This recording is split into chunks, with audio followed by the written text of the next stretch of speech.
saya harus berhadapan dengan satu paham yang luar biasa, satu paham yang memecah belah kita semua. Wabil khusus adalah paham ini berusaha untuk menghantam NU dari berbagai penjuru. Paham ini yang kemudian kita kenal dengan paham Wahabi Salafi.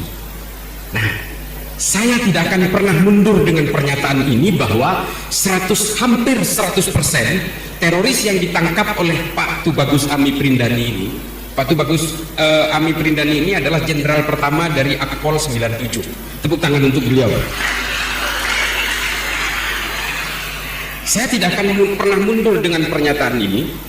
Kurang lebih teroris yang ditangkap oleh Densus 88 itu jumlahnya sekitar 2.100 orang dari tahun 2000 sampai tahun 2023 ini.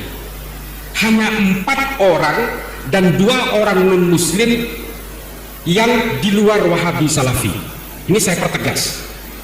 Dari 2.100 hanya 6 orang yang tidak berpaham Wahabi Salafi.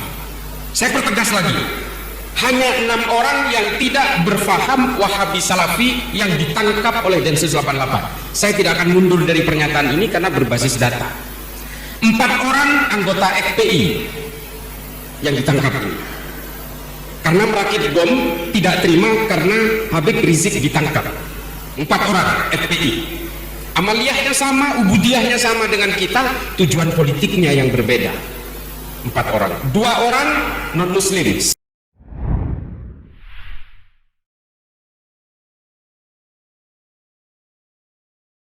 Ikhwatan fiddin, a'azanallahu wa iyyakum.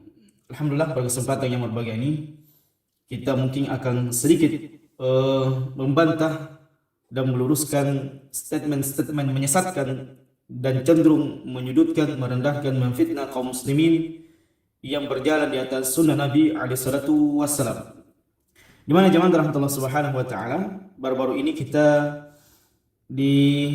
dikagetkan dengan sebuah statement yang membabi buta, statement yang cenderung kepada kedustaan dan kebohongan dari salah seorang apakah dia ustadz kiai, Allah alam, ana tidak tahu siapa orang ini, yang disebut dengan Gus Islah Bahrawi, ya, Gus Islah Bahrawi, di mana di situ dia menyebutkan dan menyampaikan argumennya yang mungkin setelah katanya dia mengambil sampel atau penelitian, hampir semua gerombolan teroris ini terpapar dari pemahaman Salafi Wahabi. Namun kita sekali lagi dengar jamaah rahmatullah supaya kita paham apa yang dikatakan oleh Islah Bahrawi ini, dan kemudian kita akan meluruskan dan membantah semua statement-statement kebohongan, kedustaan yang dia sampaikan. Karena tidak valid, dan ini adalah merupakan cenderung kepada kebencian dan kemarahan dari pribadinya sendiri yang mungkin melihat perkembangan dakwah salaf yang semakin masif, yang semakin banyak disukai dan dicintai oleh masyarakat kaum muslimin yang ada di Indonesia ini. Walhamdulillahirabbil alamin.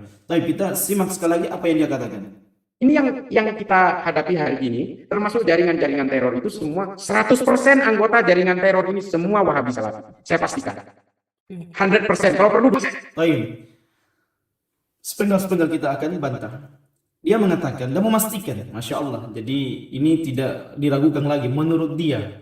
Bahkan dia mengatakan jangankan 100%, 200%, semua bibit-bibit atau embrio pemahaman radikalisme dan terorisme itu dari pemahaman Wahabi Salafi, Salafi Wahabi. Tapi jangan rahmatullah. Padahal kalau kita ingin melihat saudara-saudara kita kaum muslimin yang di sana banyak polisi, TNI, BRIMOB, walhamdulillahirabbil alamin, mereka ini suka ikut kajian salaf. Dan seperti itu jamaah rahmatullah, bahkan di antara ustaz-ustaz kita, mereka kemudian mengatakan kalau Salafi Wahabi itu buat kajian, maka mereka tidak pernah tertutup. Tidak pernah tertutup. Bahkan kita meminta kepada para teman-teman aparat TNI, kepolisian itu ikut nimbrung, ayo ngaji sama kita. Kenapa jamaah rahmatullah? Karena dakwah salaf itu yang mereka anggap Wahabi itu adalah dakwah mengajak kepada bagaimana beribadah kepada Allah Subhanahu wa taala dengan memurnikan ibadah hanya kepada Allah Subhanahu wa taala. Kemudian yang kedua jamaah rahmatullah, dakwah salaf itu ya ciri-ciri yang besar yang nampak pada diri mereka dari dalam dakwah mereka adalah mengajak manusia untuk beribadah kepada Allah di atas tuntunan sunnah Nabi SAW. Kemudian yang ketiga yang paling menonjol, dakwah salaf Wahabi itu senantiasa mengajak kepada kaum muslimin dan muslimah untuk dengar dan taat kepada pemimpin. Tidak boleh memberontak. Senantiasa mendoakan pemimpin dengan doa yang baik. Dan itu kita ajarkan kepada mereka. Walhamdulillah. Dan coba lihat zaman rahmatullah, saya mendapatkan beberapa statement dan tulisan dan bantahan yang sangat telat buat si Gus Islah ini tentang dakwah salaf. Dan kita akan bacakan dari teman-teman saudara-saudara kita dari kepolisian, ikhwah-ikhwah kita yang belajar dari kepolisian dan TNI. Taib, zaman rahmatullah, kita bacakan. Yang pertama adalah kurang lebih 14 tahun saya berdinas di Brimob. Alhamdulillah.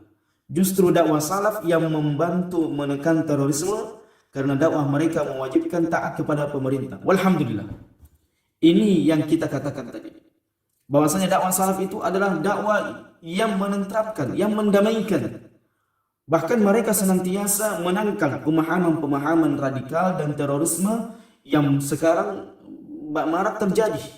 Entahkah bom bunuh diri atau membom dengan alat-alat sesuatu yang digunakan untuk menghancurkan rumah-rumah peribadatan agama yang lainnya. Maka alhamdulillah dakwah salaf senantiasa mengajak manusia, mengajak kaum muslimin agar jangan berbuat kerusakan, jangan menumpahkan darah tanpa hak. Tidak boleh. Ada ancamannya dari Allah Subhanahu wa taala dan firman dan sabda Nabi alaihi salatu wasallam. Itu sering kita nasihatkan kepada kaum muslimin. Tidak ada kemudian salafi Wahabi yang mengatakan kemudian bunuhlah orang-orang kafir dimanapun kalian berada, hancurkan gereja-gereja mereka, biara-biara mereka. Tidak ada zaman rahmatullah. Kalaupun ada yang mengatasnamakan mereka adalah salafi Wahabi, kemudian melakukan kerusakan demi kerusakan, melakukan terorisme, tindakan radikalisme, demi Allah, saya persaksikan bahwasanya orang ini bukan berpemahaman salafi Wahabi. Ataupun kalau dia mengatakan saya ini salafi Wahabi, maka ketahuilah orang pemahamannya ini adalah pemahaman yang rusak, karena tidak seperti itu zaman rahmatullah.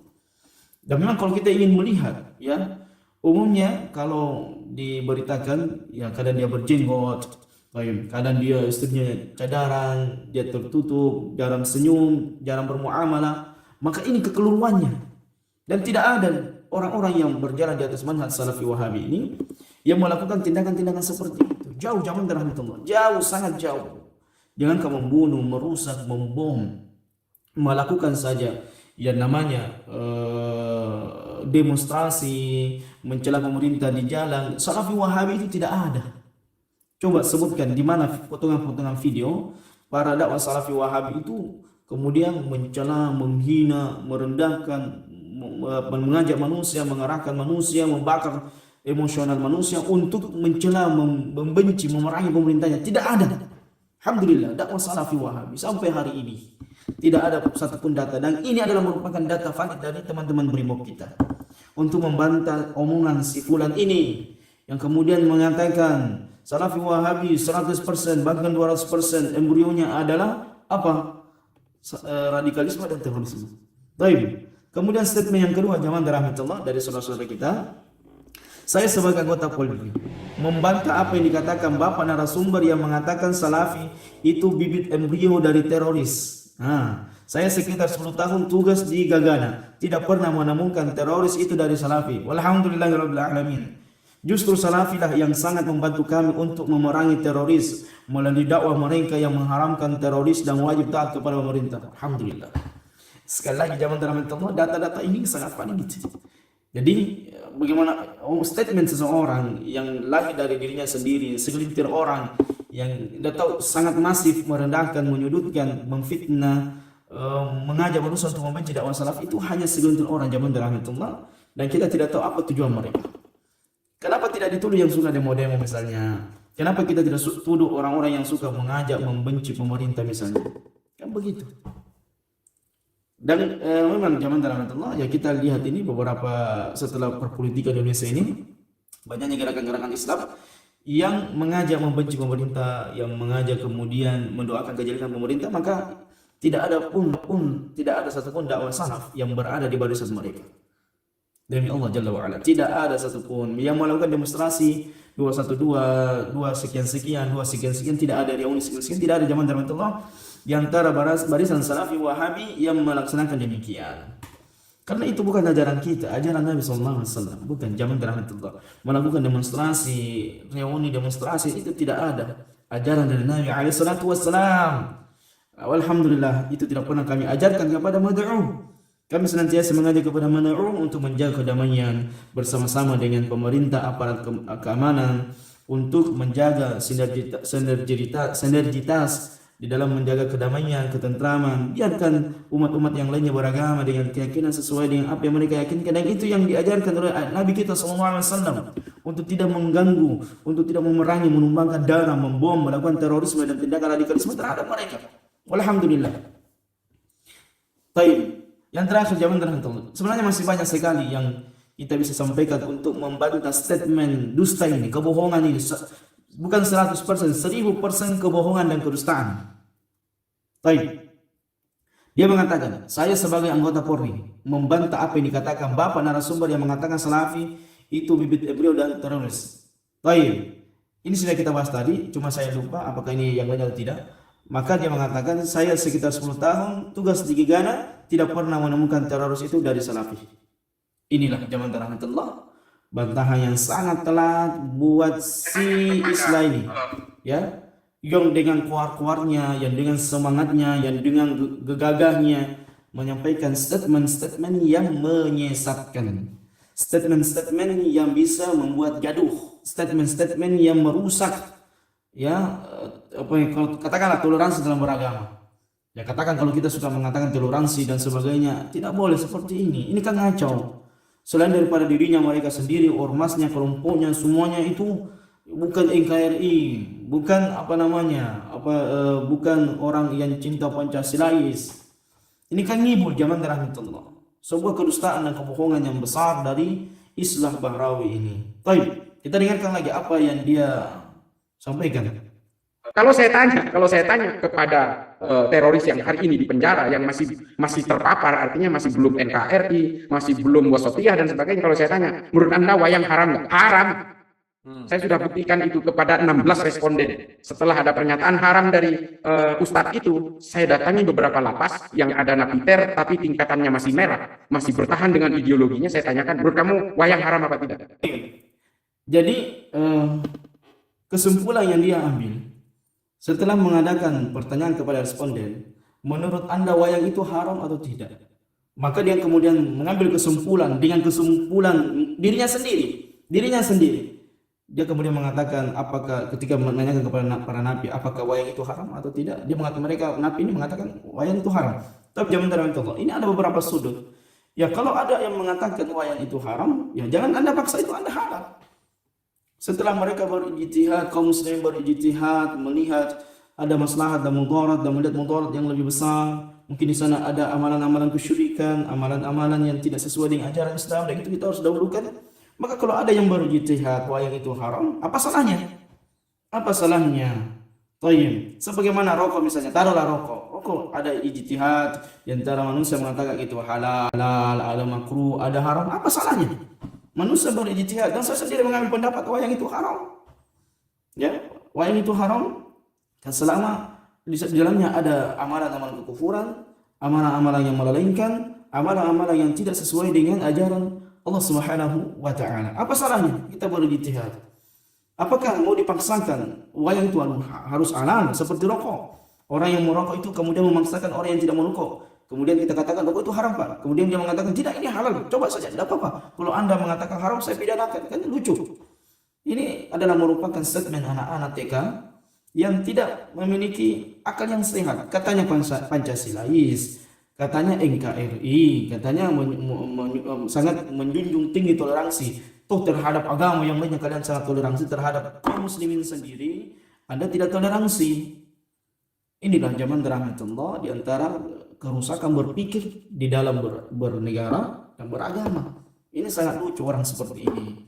Sangat berbahaya, terus terang ya, kita khawatirkan dari orang-orang seperti ini akan membuat gaduh, membuat banyak masalah dari negara-negara. Kita Salafi Wahabi tenang-tenang saja, tidak ada makar yang kita lakukan. Mereka saja yang berkuar-kuar.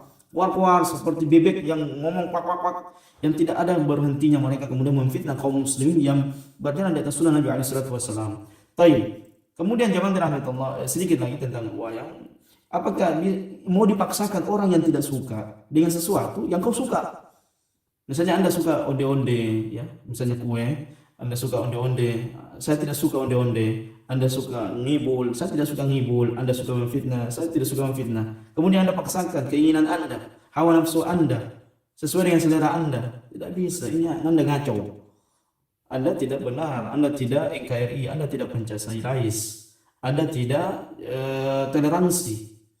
Inilah sebagian orang berteriak Pancasilais, NKRI harga mati, toleransi, tapi dia sendiri tidak toleransi. Semua yang selain ormas mereka itu ya harus diberenggus, harus dimatikan, harus ditutup, harus dicekal, harus ditahan, harus macam-macam keinginan-keinginan jahat dan buruk mereka. Ini menunjukkan betapa rusaknya akal pikiran mereka di dalam bernegara dan dalam beragama. Lain terakhir kita lihat. Ini adalah bukti. Ini adalah bukti bahwa sebenarnya Wahabi Salafi ini adalah embrio dari terorisme di seluruh dunia. Mengapa bisa begitu? Ya karena mereka mengajarkan eksklusivitas, dia tidak menghendaki adanya perbedaan. Benar Bang Wah. Ini keliru. Ya, terakhir kita akan sebutkan statement yang ngawur ini dari si Fulan ini. Mereka kemudian mengajarkan bahwasanya Salafi Wahabi itu mengajarkan eksklusisme, ya, tertutup ajarannya. Kemudian yang kedua, dia tidak ada menginginkan perbedaan. Ini keliru, ngawur ini. Dari mana sebuah statement yang seperti ini? Pendapat dari si Gus Islah ini tidak benar zaman rahmatullah.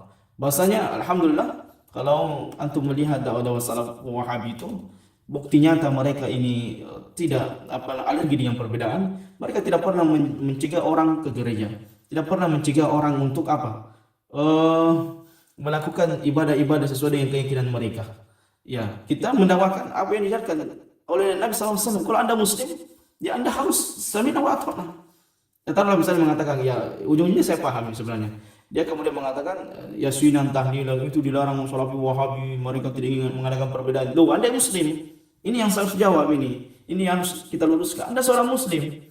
Muslim itu dasar pendalilannya Quran dan Sunnah Sallallahu Alaihi Wasallam ala fahmi salafil ummah. Sehingga apa? Kalau kita ingin melihat cakupan dakwah agama Islam yang mulia ini, tidak lepas daripada tauhid, tidak lepas dari sunnah, tidak lepas dari ketaatan. Jadi kalau Anda melakukan amalan syirik, ya tentu kita akan larang, tentu kita akan nasihati, tentu kita akan ingatkan kaum muslimin, tidak ada perbedaan dalam tauhid. Masa begini, orang melakukan amalan-amalan kesyirikan, kemudian kita biarkan dia dengan perbedaan yang ada. Oh, tidak boleh, Pak. Ini keliru dan salah ini, pemahaman yang rusak seperti ini.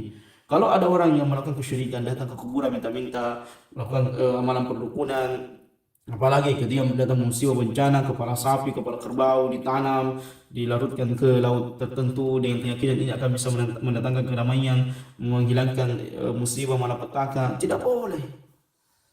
Tidak boleh seseorang itu dibiarkan, saya seorang muslim ini Ustaz, biarkan saya dengan amalan kesyirikan. Tidak boleh.